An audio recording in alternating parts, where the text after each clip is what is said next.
So, yes, straight on to Zachary's talk. Is open source software immortal? Nice big hug for you. There you go. Oh, look, it's Oh, yeah. It says my proper name. Zops. Oh, yeah. The Zops Exops. is back. Yeah, yeah. That's Shane and I's little Canadian consulting company. Yeah. So as Bob mentioned, my name's Zachary Belford. You can call me either or. Talk title is Open Source Immortal. I work at ETC Labs Core. I work on a number of open source projects. Most notably, probably OpenRPC, Jade suite, and the Ethereum JSON RPC spec, which uses OpenRPC to define the base layer methods of Ethereum's JSON RPC methods. Okay, so I want to, well, first, how many of you maintain open source projects? Just hands up if you do. So a fair number of you. Some of you won't have to imagine too hard. But just assume the following. So you've done something that other people might find useful. And of course, this is tailored to software, but it's pretty generic. Like, it can be anything that people find useful. And it just so happens that people start using it. You put it on the internet, GitHub, wherever, SourceForge. Yeah, luckily, people find it useful, they pick it up, they start using it. And so now you are an open source developer, and that's the first image on Google with a person in it for open source developers. So you're one of those guys now. So I want to just sort of pause there. You have like users on this project that you started that you find useful, they find useful, and there's a lot of things that can happen from there. So one scenario is you decide to make a change to your project, and that change breaks everybody else's code. In your opinion, obviously, that change is for the better. In other people's opinion, maybe not. So let's say the group of people that are using your project take your project and they fork it and they continue on without you. And so the question I sort of ask is, is that a failure of the project? And I would say that I almost guarantee there would be more than one answer to that question in this room. So another scenario, similarly, would be somebody else that is using your project comes around and proposes a change that is fundamentally breaking and would force you to update your software and possibly the other contributors. And in your opinion, it's not a worthwhile change, and so you reject it. Same thing, those group of people go fork it. Is that a failure? And I wish I had a good answer, but it's really unclear because it's based on the goals of your project to begin with. And so that brings you to well, what is the goal of an open source project? Why even bother taking code and making it open source? Well, most of the time, I would say in all of the sustainable cases of open source software, the primary goal is to just improve the quality of the code.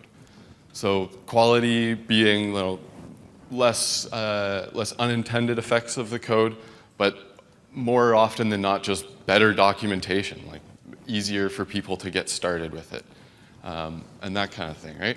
And that, in contrast to a business who would develop software, really the only goal of software in a business is to earn more revenue. And so why would a business then open source a project? There's really only one reason that to me makes sense is if improving the quality of the project is going to make them more money. That's effectively it. So coming back to stating your goals, just being really clear over the goal being for quality, and then coming back to, is a fork really a failure? Then you can just simply ask, well, did the fork yield more or less quality? And that can sort of, it still doesn't make it super simple, but it can certainly help. And I kind of wanted to talk about this concept of forkophobia that is pretty prevalent in the open source world. So it makes a lot of sense, right? Like, you spend a lot of time working on this project, and you are very enthusiastic about the project. Of course, you're going to want to continue to work on it and continue to be part of the community and maybe be seen as a leader within that community. But this concept of forkophobia can easily pull you away from the original goal, which is quality. Like, is the goal for you to be the leader of or maintainer of a project, or is it to have high quality software? And so if forking a project, guarantees that quality would be lower, then maybe forkophobia makes sense. But there's certainly a lot of cases where it really doesn't. And so in most cases, though, you probably want to avoid forks because it's going to fragment the community. You're going to basically spend less time and attention on individual problems, doubling up on effort. So there are some things that you can do to help to deter forks from happening, but of course there's no silver bullets. So some of these things are, like, first and foremost, just an insane focus on quality. And so quality is like a very giant umbrella term, and everybody might have a different meaning to it, for it, but typically I like to think of quality as being a function of a couple things. Most notably, keeping the complexity of the project itself very low, and basically structuring the project so that as feature requests and new problems come around, you have a way of addressing those problems without increasing the complexity of the project. So, like, using plugins and extensions, or providing a way for users to create plugins and extensions for your project, that's a really great way to keep the base quality of the project really high and allow other outside contributors to still be part of the project and to still write code that can be impactful within your project. And a really, really big one is consistency in the processes. And when I say processes, I mean, like, how are code reviews done? If you have a change log, what does that look like? Does it include everything?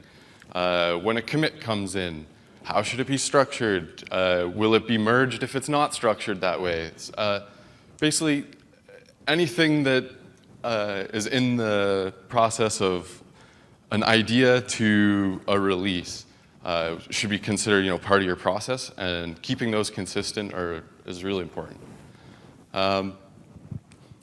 A very big thing here too is the code itself certainly solves the problem, but the community surrounding the code is huge, and that's what's going to keep it going. And a typically good way of maintaining a good community is literally just to work really hard at it, and don't underestimate the amount of time it takes to do this. And, like, be very well aware that you're going to spend an unbelievable amount of time on this project, and if you aren't willing to do that, then it's probably not going to live for too long. And so when I say putting time into the project, I don't necessarily mean just writing features and fixing bugs and whatnot, but I more so mean taking the time to explain yourself very thoroughly. And when somebody comes and makes an issue, you can easily say, no, I don't like it, and have your reasons. But that's not going to foster a community, right? You're going to foster a community by explaining yourself. And that's also going to be there forever. So when somebody comes around later and they have a similar question or whatever, you're not going to have to repeat yourself all the time, and you can refer back to that time where you spent a lot of, or like spent your day replying to this concern. And the same goes with pull requests as well. Like it's way easier to reject than approve a pull request, and it takes a lot of time to give good feedback on somebody's PR. Just gonna try to roll through a little faster. A really big thing too is to hold your own contributions to the same standard that you expect others to contribute. So this basically means like if you have rules about how many approvals you need to merge, don't break the rules because you're the I'm the founder or I'm the maintainer. Like you really should try to treat everybody in this community as equals, and that way people will feel like they are actually part of the community. And slow isn't bad is a good one, because oftentimes there's a pressure to move quickly on somebody's decision or somebody's suggestions, or if somebody took time to make a pull request and implement a feature, there's this urge to like, oh yeah, it's good, I want to get it in right now. But there's a lot of value in just slowing down and taking the time to collect internal opinions, but also trying to find people who aren't biased by the project to also comment on it, especially when the change is significant. A really big one too is to be humble. And I think this is very broad, but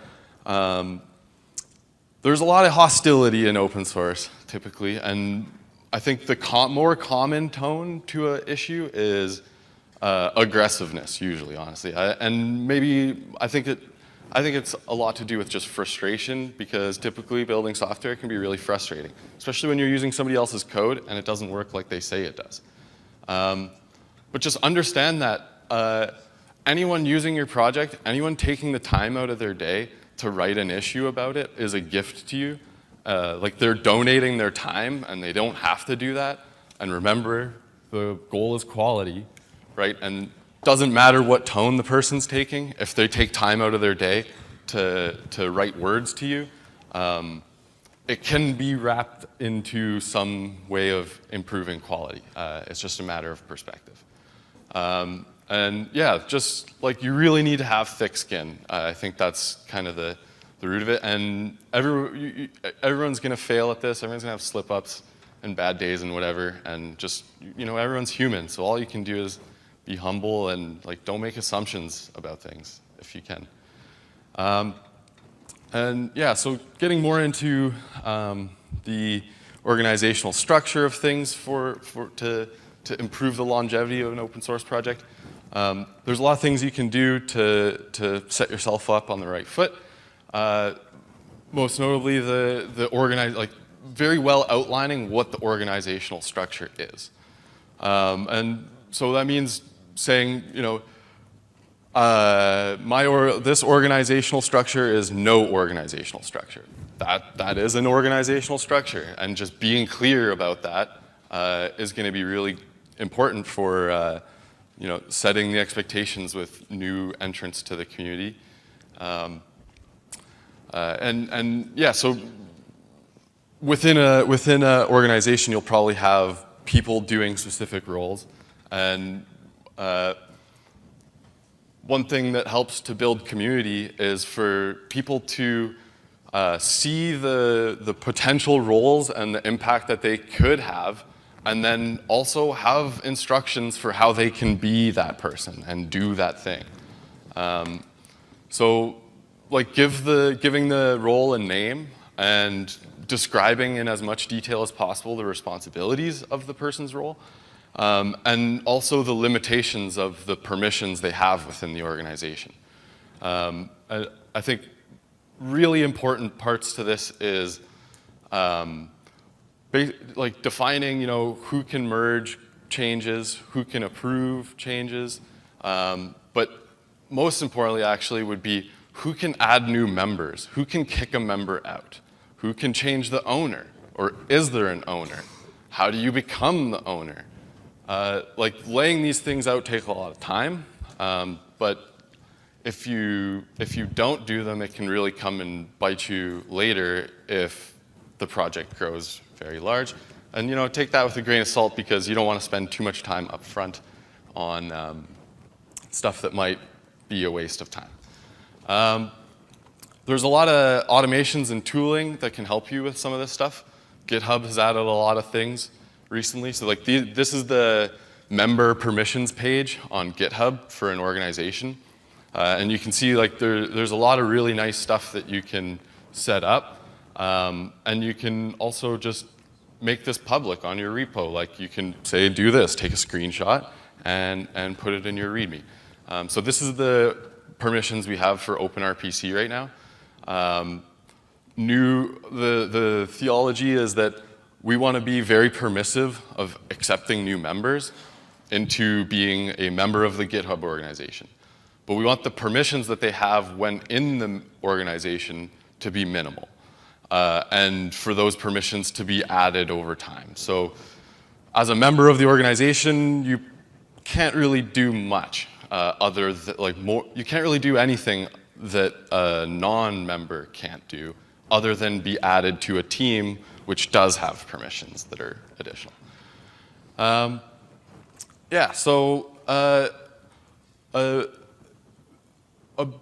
part of defining your project is certainly to be very clear over the goals of the project, and it can be stated as the problem or general theme. But also a statement of whether or not you accept changes to that goal itself, right? So if a project's goal is to build the fastest car in the world, is it okay if somebody comes around and says, well, what if we build the most comfy car in the world? Is that all right? I don't know. Some projects it is, some projects it isn't. One thing that often doesn't get talked about is the laws across the world are all different, and it's something you should probably consider when you're starting your project. Is maybe what you're doing isn't lawful in some places, and so if that's the case, you should probably state that before it becomes a very big problem. For organizational processes, general rule of thumb, automate them or they won't happen. And basically, if you can't automate a process, then just don't accept the process as part of your organization. Especially as you start working on more and more things, the amount of time that you'll have to putting into clicking the button the merge button, or say approve, release, or whatever. These kinds of things, they can take up a lot of time, and if you don't automate them, we go back to the consistency of processes. So if you want to have your processes be very consistent, automate them. And if they're not automated, they're probably not going to be consistent, and it's going to go very poorly for you. Not a lot of time, so I'll rip through, but use branch protection rules as part of GitHub so that people can't push to master, but also you can set up a bunch of pull request checks that can do stuff like linting, testing, generating docs, basically as much as you can do to make sure that the person hasn't broken anything. This is the GitHub UI for setting up branch protection rules. This one would be for master. You can say, all right, I need one reviewer, et cetera, et cetera. We use a tool in OpenRPC called semantic release. It automates much of this. You can pretty much just make a config file, tell it what plugins you want to use. It'll generate your changelog, tell you what the next version of the release is.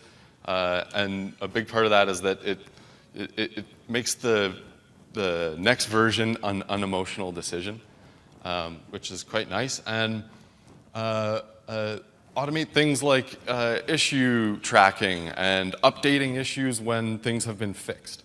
So that's something that semantic release does for us within OpenRPC. Here's an example of an issue that was opened, and then there was a commit that had fixes 240 or whatever, and then when that gets merged and released, the semantic release bot comes around and makes a comment saying, hey, your issue is resolved in 121. And that can be really nice for community engagement and keeping people happy and aware that you're paying attention to their stuff. It was hinted on earlier, but choose a license, and generally, like, if the focus is quality, then try to keep the project as far from politics as possible. Like, it's really easy to say, like, a good one's like GPL, being infectious, trying to promote more open source software. It's kind of like you're adding your political views to this software project. And if, again, the point is quality, how does that political view improve quality of your particular project? And if it doesn't, then don't do it. CLA, I don't want to talk too much about it, but like, I don't know if you've ever opened a PR and then it says, sign this CLA. It's like kind of a big kick in the teeth, especially when you're going back to this idea of like, any contribution is a gift, and somebody's spending their time to improve the code that you put, and maybe they don't want to spend very much time. Maybe they don't even want to be part of the community. They're just like, oh, this thing's broken, let me go fix it. And now they have to sign a CLA that probably just won't do it. I've been there. Anyway. So, as I said, starting a project on the right foot saves you a lot of time. That's why we created this project called Pristine. So Pristine aims to be a base repo that you can use as a template for your projects. It's composable, so Pristine itself, that repo assumes that it's not even really a code-based project. It mostly just has some templates for like contributing guidelines, some license stuff, and more or less slots to put stuff in. There's also a lot of GitHub-y stuff like issue templates, pull request templates. But as I said, it's composable, so we have, say, Pristine TypeScript, which is all the stuff from Pristine, and then plus all the stuff you would need to have a TypeScript project. So like Circle CI with the semantic release stuff all set up. And you can basically just use this template, change the name, add your code, and as you use GitHub regularly, it'll just do your releases for you. You just have to set up your tokens with Circle CI. And there's some other ones like ones that set up some stuff with like AWS and Elastic Beanstalk. So if you guys are deploying an app and you want, won't get too much into that anyway. So if you've done all these steps, can your project still die? Yeah, obviously. But what is a dead project?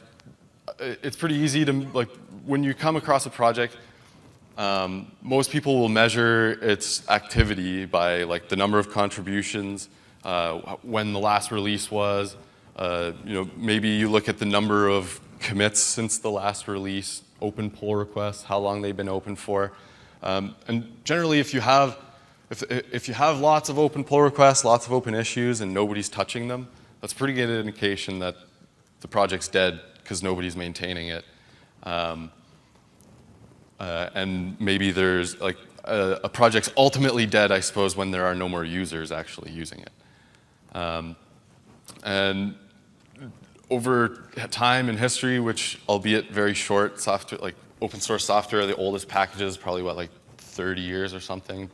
That said, in a lot of projects, when the founding team or person or whoever or like core group of maintainers moves on, certainly some projects have had success in handing off, but it's a very difficult thing to do successfully. And you should also be very aware of the number of dependencies of your project, because if a dependent project dies and it's critical to your project, it could very well mean that your project will also die, especially if the amount of work to update it is very great. And so, yeah, some general takeaways. I think really the biggest one is just like work harder. Like if you want people to use your project, like give them a good reason to use it. Just document it well, communicate very clearly, and spend the time to make it good. And yeah, limit the scope, and because that'll help you not spend your whole life on it. I guess I should hint at the last point here, which is if you want a project to outlive yourself, then you should plan for yourself to no longer be part of that project. And so I use the, plan your own death. It's pretty dark, but really what I mean is plan for you to no longer work on that project anymore. Like, if you're not interested in it, it's not going to go well, and you're probably going to run it into the ground. So come up with a plan. And like I said earlier, like for each role, describe how somebody can become that role. Yeah, and that's it. Sorry I went over time. Maybe we'll take one question if possible. Two? Okay. Yeah. Just make them good ones.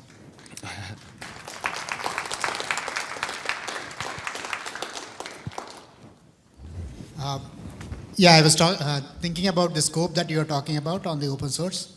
What is a good limit for keeping the scope of your project limited? Because as you said, the more we grow the software, it becomes very specific and the usage might drop, right? So it will die. So is there any optimum scope that we should kind of limit to so that the project lives for a longer time rather than dies soon?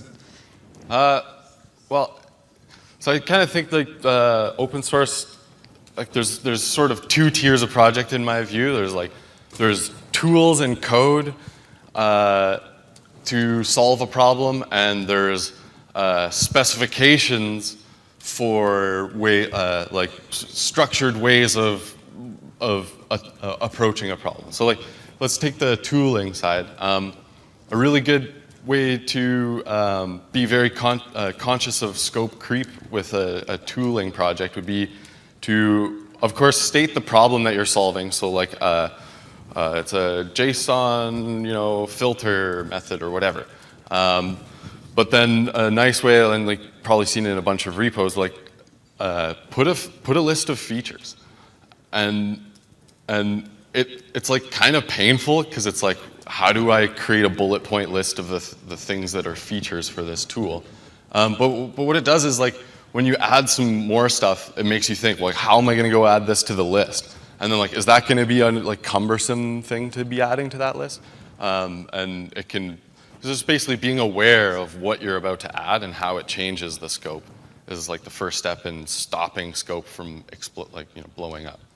And then I'd say for the spec style projects, over communicating the problem and like where it begins and ends for you, it will prevent that pretty well, I think.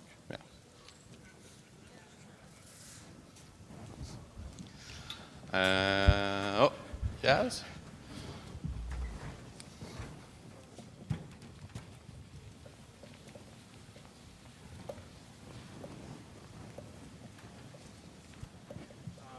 Yeah, question from YouTube. Are there any open source communities beside ETC that are doing it the way you guys are doing, like document-driven development and all that, Like cryptocurrency or like just open source? Open source communities?